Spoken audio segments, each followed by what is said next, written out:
Oh, no, no, no, no, no, no, no, no, no, no, no, no, no. You're not. They're not going to do that, are they?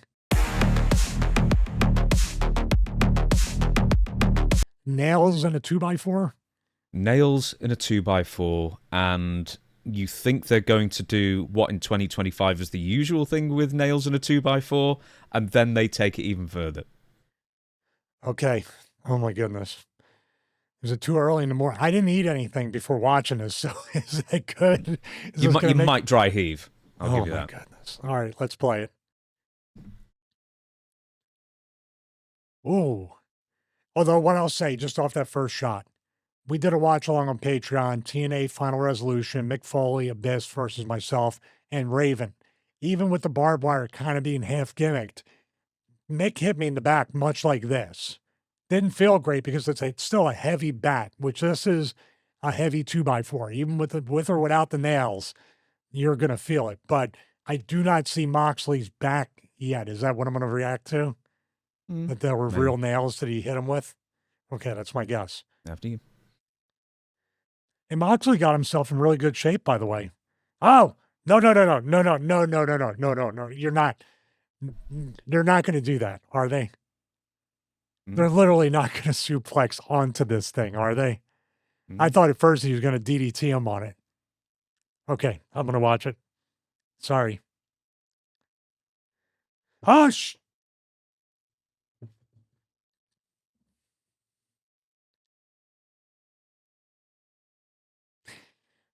We did. Oh my God. We talked about tables, right? And we talked about being impaled by the leg of the table when we were discussing safe ways to take table bumps, why we take them the way we do, what can go wrong. We talked about the Bob Holly stuff and everything in episode 38. If you haven't seen it yet, check it out because he gashed his entire left side of his back by going through basically a gimmick table, a uniform table, as you would say. I'm about to dry heave. I really am. That's not the most disgusting bit. Oh my God. Dude, they don't even look like they're sterilized in any way at all. Did you think that? These look like dirty nails. It gets worse. I'm going to say it again. Jon Moxley has gotten himself in incredible shape, but this stuff like cancels all that kind of stuff out. Could you answer this question for me? What was the attendance? It looks like it's starting. It looks around 3,000 people. I mean, it looks like a smaller building. I don't think it's dark some places, but it doesn't look like the bleachers are like a full arena. No, I'm going to let it play. Oh my God. Is he going to spear him as he has the bat on his back? No, he doesn't. It's when they try and take it out of his back. The skin rips off with it, is my guess. Oh God, dude. Are you kidding? No. What? I can't say excuse my language. What? He gets worse still. There's about 30 seconds left. They're trying to buy time with Wheeler Yuta and Edge, right? They're just trying to figure out how they can go to the next spot, maybe, or this was supposed to be a spot. But no, that was supposed to be a spot. I mean, it's out of his back now. I just recorded the video too long, but that was in his back for over a minute. Yeah, I'm sorry to interrupt. I thought that they were like, you got to put me through a table because we can't get it out and you can't go to the next spot. I'm shaking. I'm shaking. While you're having a drink, right? If you rewind it to the first close-up after he gets suplexed onto it, I want to point something out to you. Those nails, some of them still have like notches on them, like on the sides. They've acted like barbs. They're not the smooth, like it's like the cage stainless steel. It's like the cage that I said you get caught, you get your skin ripped off when you're getting thrown into the cage. You know, the old school cages that did like. This looks like the most unsanitary board of nails that I've ever seen in my life. This is nuts, dude. He has to have like avulsions, tears. He's got to need stitches. Who knows if he's got open wounds that can't even be stitched up. And this is on his back. And obviously you're a pro wrestler. Where do you bump 95% of the time? There's also the thing about staph infections and MRSA and all these different. What if I feel like, did they spray paint these nails like silver or gray? No, I don't think so, because, as I say, like on the shafts of some of the nails, there are like little notches sticking out of them, which is what I suggest have acted like barbs and why it took so long for the nails to be ripped out. They're not the smooth nails, they're the rough nails. My other thing that it just keeps going into my head. In theory, you think about all these things, you think about this, and you're like, oh, wouldn't it, well, you know, it'd be cool. Yeah, there it goes. You get up and walk away whenever somebody with a board with nails going, you know what would be cool? But dude, you have no prediction and no accurate way to predict how deep these things are going to go in your back. Obviously, deeper than you thought because they couldn't even get it out. Also, they're all different directions. So what if one goes up and over or one comes in, and tears through or impales you? You don't know even what a suplex, what part of your back is this going to penetrate? And as somebody, by the way, that got a spine infection, as somebody that has blood vessel tumors in his spine, dude, you literally have nails going right into your spine and they don't look clean. In this wound here, God forbid, he goes back to the hotel room and something's not sealed up, or just from this. And then if they stitch him, much like when I got stitched up, whatever bacteria, infection, or anything that is in there is now sewn up shut and now goes through your body. Only this, I got bit in the face. It had to travel for months. What if you get an infection right there and it goes into your spine? This might be the dumbest shit I've ever seen in my 31 plus years in this business. This is brutal.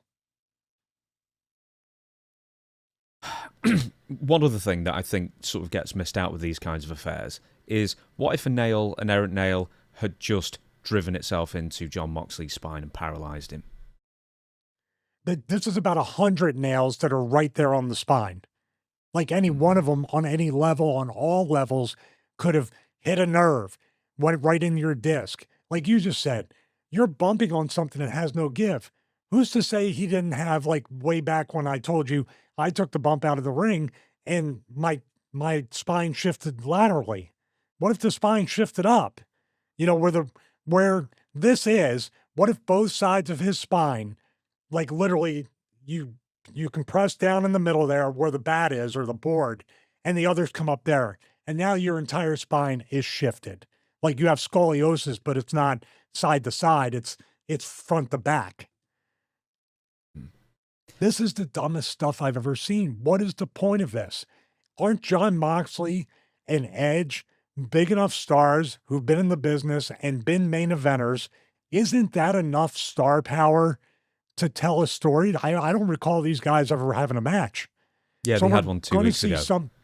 No, I mean in WWE. I'm sorry. I don't recall too many matches.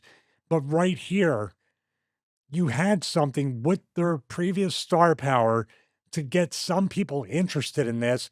Now, if you're a WWE fan, and more importantly, if you're a mother or a father that's a WWE fan and you're introducing yourselves and your kids to AEW because the guys you used to watch in WWE are on AEW, so let's see what they're doing, right? You see what they're doing.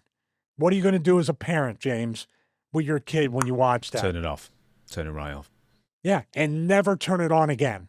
I'm not taking a chance of my kids seeing that. And for anybody that says out there, we aren't for kids and we're this and that and AEW is not all, tell me what AEW is about then. Tell me what AEW's identity is. Is this it? Is this what you want? Is Jon Moxley and Edge, do they want people to remember both of their incredible careers for this?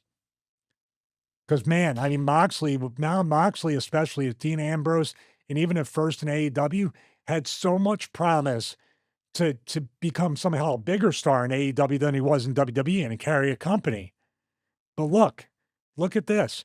Edge, I mean, Hall of Fame beyond a Hall of Fame career. This. What? I don't even see people on independents when we do the botch watches, but they will now. That's the problem. Now we're going to get a lot of this on the indies. Mm-hmm. So now it's become normal because it's on national TV. I've got a couple of other points that because I did a video because I didn't watch the video, so it was easy for me to sort of get it out quicker. This will be out the day after. I wrote down some extra points. One of them was, apart from driving away viewers, I mentioned kids twice. You picked up one of the points. The other one is kids are idiots. Some might actually try and attempt this and copy this, which, hey, when I was a kid, I copied everything that I saw in wrestling and did all the stupid things and everything. But here's something I think is, because more than kids that watch AEW, women watch AEW. The last percentage I got was 32% of their audience is women. Women more than men hate blood completely. And if this is making me wince, or you wince, because, I mean, I'm sure between us we've seen an awful lot of ridiculous and really gory and graphic stuff in wrestling. If we're wincing, then you know probably the majority of women who are watching hated it. A lot of the men are really going to hate it. And then I was looking online and like all the AEW sickos, you know, the people the AEW can't do any wrong. I was like, I loved it. Go watch AEW, your baby promotion if you don't like it. There's going to be about like 50,000 people left if that's the direction they're going in. Because look at ECW and look at CZW and look at other promotions. They never catch on to a mainstream level, because a GCW, because it's off-putting. Yeah, and then that's where people are going to, excellent points. And when you bring up the ECW thing, I once again remind everybody, if you look at my body or work in ECW, 90 to 95% of it was entertainment, was comedy. And when I was serious, and whenever I did have to do something like Ultimate Jeopardy and get busted open, and then the Luna Fashan intergender cage match, the double dog collar match, what was it? It was the climax, the payoff of a storyline. And we still, within that frame of mind, I said, I'm not going to do the wild stuff that the Rottens do because the Rottens have already done it. I'm not going to do what the gangsters do because the gangsters are the gangsters. Let them do it. Let the Dudleys and all them with the tables and everything else. I will stick and stay in my lane. And if I have to cross over into their universe, guess what?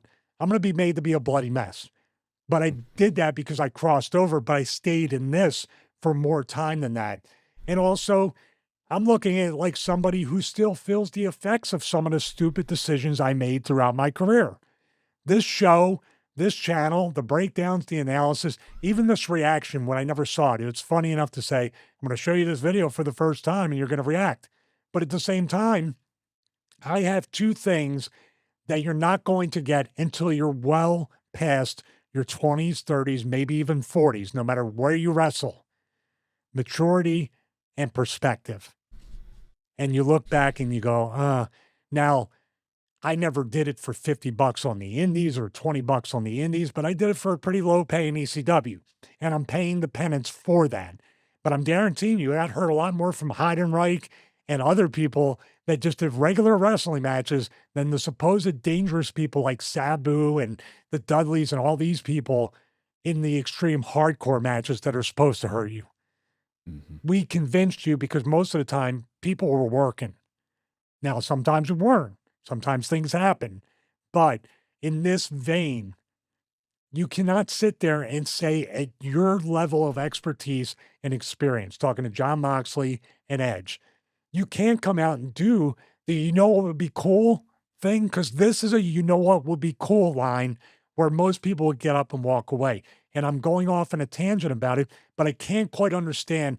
Listen, two of the ones that always show up on Botchamania that are doing the stupid stuff, or the kids trying stuff, or the Botchamania or botch watches is one thing. But you have two people that have been actually pushed by Vince McMahon to be world champions and have had the opportunity to draw money the right way and know how to put a match together. And I would dare say, do they really know how to put a match together? Does Jon Moxley really know that this is not something that's going to make him a bigger star, a bigger name, a bigger draw? I would argue no. And I say he looked like he was in great shape. When Jon Moxley, in the beginning of that clip, was there, I'm like, Man, dude's leaned down. He's rounded out his shoulders, and he looks great. That's awesome. Like you said, with Punk, hair on the chest, hair on the back, looks a little bit more grizzled and gruff. Looks like somebody who can beat you up. And when I'm watching that for the first 3 seconds, I'm like, man, I can see him going back to WWE and Triple H really saying, different look, different coat of paint, body looks good, and comes in and kicks ass like he did before. But when they see this, WWE is probably like, nah, way too far. That's fine. Or even looking at Edge going, dude, what are you doing? Like, you had a Hall of Fame career here. What are you doing, and why do you feel the need to do it? I should say at this point that the match leading up to that point was very, very well received, and it was getting the fans involved, and a lot of people said it was an absolutely great match. You're talking about a previous match or this exact match up to this point? This match before it got to that point, and then Wheeler Yuta and Death Riders come out and etc. That leads to the finish. What was the finish? You asked me, Stevie. Obviously, this suplex onto the bed of nails, or it basically is a bed of nails and a 2x4, that led to the win for Adam Copeland, right? Well, I don't know. I can't get past this. Have a guess. Have a guess. Jon Moxley won over. Yes, he did. And is he the world champion? Yes. Why do you need to do this then if you have the world title? Aren't those stakes, no pun intended, aren't those stakes enough? You think there's one other thing as well. What was the main event of this AEW Dynamite? I got to stop you again. I'm so sorry. Jon Moxley is a heel. The Death Riders are heels. Yes. Sometimes to the point where people don't want to watch the show from what I'm reading and listening to. But he's a heel champion that overcame something that I've never seen before. He literally got impaled by rusty nails wrapped around the board. And he overcame it. He overcame that. He overcame that to win the match. He was saved by the Death Riders breaking up pins, and then he ends up getting the Bulldog choke on Edge, Adam Copeland, at the end of it. Now, did Adam Copeland... Did he pass out or did he tap out? He passed out, I think. Okay, so they protected him to some extent. Yeah. Now, what was the main event of this AEW Dynamite, Stevie? I don't know. Was this? Do you know what wasn't the main event of this AEW Dynamite? The world title match. This was on the first hour, or it started at the first segment of the second hour, I think. Because Megan Bain and Chris Statlander was the main event. So it wasn't even the main event. So what you're talking about is that the AEW World Champion and the title match with the title on the line on a 2-hour Dynamite, it's not 3 hours yet, is it? No, it's 2 hours. Was in the first hour, and then the talent, after this dude gets impaled for real and they can't remove the nails from his back, and then he wins the match and overcomes it like every heel who's inspiring out there wins matches by overcoming that kind of being impaled. Yeah. Well, basically liberal interference, but yes, he does overcome it eventually and gets the Bulldog choke on Edge. But basically, he went through something that you should take him right to the emergency room for, but he ended up having enough strength to choke out Edge. Yes. Now, you see the point I'm getting. You can did semantics, but they interfered and did all this and that. This literally is a stretcher job. Got to get there. I'm impaled. My skin's been ripped off. I need to get to a hospital. They should have called the match. That probably would have been a better finish and let him we have to have the rematch. We didn't expect this. Now all weapons are banned from ringside. We need to have a wrestling match, whatever. You take it in another direction. But now the talent for the hour or more after this match have to follow it. Like even then, if this was last and you left me with the ending of him having it stuck, everybody getting in the ring, they call the match, paramedic, they still can't get it out of his back. And they go off the air like that. That would have still been like, holy, what are we talking? And they have the match again. Because the match is just thrown out. Wouldn't that be, even though this is not, it doesn't have a place anywhere in wrestling, in my opinion. Wouldn't that have been a better way to present this? Last match of the show and go off the air with that thing in his back and we literally can't get out of him. That would have been better in my mind. Are you saying consequences for terrible actions such as that. I mean, basically, there doesn't seem to be any consequences for something that extreme. It hulked him up. He was able to win the match. As a matter of fact, it invigorated him, as Vince McMahon would say. I don't know. Stupendously so. Stupendous. What a stupendous spot we just watched. There's one more thing that I want to mention as well, and it sort of goes hand in hand, two different things really. But one, why don't you do this on a pay-per-view if you just had to do it? You know, make it the big blow-off kind of thing rather than just have it on TV. In fairness to AEW, they did advertise this match a week in advance, which is more often than they usually advertise stuff for TV matches. But here's the other thing. It was on TV. One, that could be an issue for sponsors. Two, that could be an issue for international television as well as domestic, whatever channels are actually, you know, yeah, would they cut that out in England? I know England really does, and Europe cuts out a lot of stuff. As far as that, like they were always cutting out violence on women. We saw the test boot on Victoria. They would cut that completely out, at least when I was with WWE. That was back in the day. I'd be interested to see. I record it. I never watch it because I can just watch it online quicker, but it's like on a 2 or 3 day delay. So I'll watch it when it's recorded the day after, and I will tell you if they cut it out or not, or bleep it or blur it or whatever it is, because I'd be interested. But the other thing is like this is so like mud show wrestling indie kind of thing, and this is like in Barnes kind of. Once again, it's CZW stuff that just doesn't play on mainstream TV to the majority of people watching AEW, let alone wrestling or WWE on the whole. I just don't understand why Tony Khan wouldn't step in, or whoever it might be. It one of the wasn't Tony's agents. idea. Well, it could have been for all I. All right, do you remember like a year ago, CM Punk obviously, or more than a year ago now, CM Punk and Jack Perry got into a fight because Jack Perry wanted to use real glass, right? And that's what precipitated Punk's release ultimately when a little shoving match that was broadcast eventually. But the point is that not only can one, you get very hurt because glass as well as nails in your back off the suplex is unpredictable. The second one is that probably television networks aren't going to be particularly pleased to have that because it drags down the entire product and therefore the reputation of the channel it's broadcast on. Yeah, I don't know. This with these two guys, like I said, if it was anybody else there at AEW, I would be like, okay, well, but not these two guys and not anybody on that level, you know, doing that kind of stuff. But it's just crazy. And the fans, I'm looking at the fans right here and I'm zooming in on them. There's one person grimacing, but everybody's laughing and happy. Like it's just, I don't know if everybody's been so desensitized to not know this is really, really dangerous violence. And you literally have nails in your spine that someone suplexed you full bore. It wasn't like he just kind of hit him and he took a back bump on it. You know what I mean?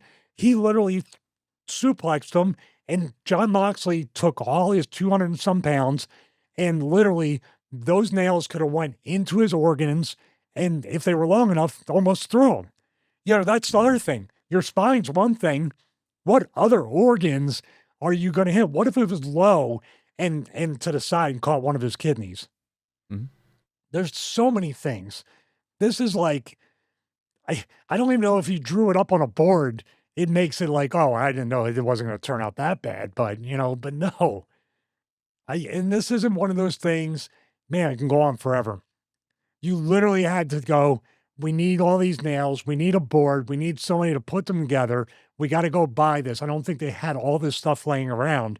And if they did, it's even more unsanitized if it's just laying around. It's just, man. Yeah, I hope he doesn't get an illness. I hope he doesn't get sick or anything off this. Yeah, I don't figure that they probably would have thought about that and think, you know what we should do is just like boil these nails in, you know, boiling water for 10 minutes or disinfect them or in another way. They probably just did it and they went, okay, let's go. Well, I got a better idea. Probably. Boil them in water until Dynamite ends and not use them at all. How's that? Keep them in the water. Don't ever leave. There you go. I know I had to save that for you because I just want to see your actual reaction. But it's like, you know, for someone like you who's seen it all and done most of it as well, and you still watch that and go, oh my God. What? Yeah, I never saw it, dude. I swear to God, it was the first time I saw it. And it was like, I knew it. I knew it's like, something is going to happen. And you're like, it really happened. And it wasn't even anywhere close to the worst of what I was thinking. That's what's bad about it. It wasn't even my worst possible picture of what you kept building this up to be. It was actually much worse when I played the video. And by the way, AEW, good job, great job on keeping Jim Cornette's YouTube channel as popular as ever and getting him even more views. This is the gift that keeps on giving the Cornette. AEW never change. Right, okay then. Thank you everybody for watching. This is a YouTube exclusive, and then the show should be out. If you're watching this on Friday afternoon or morning, wherever you are, the show will be out. The full Stevie Richards show will be out later today, so we'll see you there for that.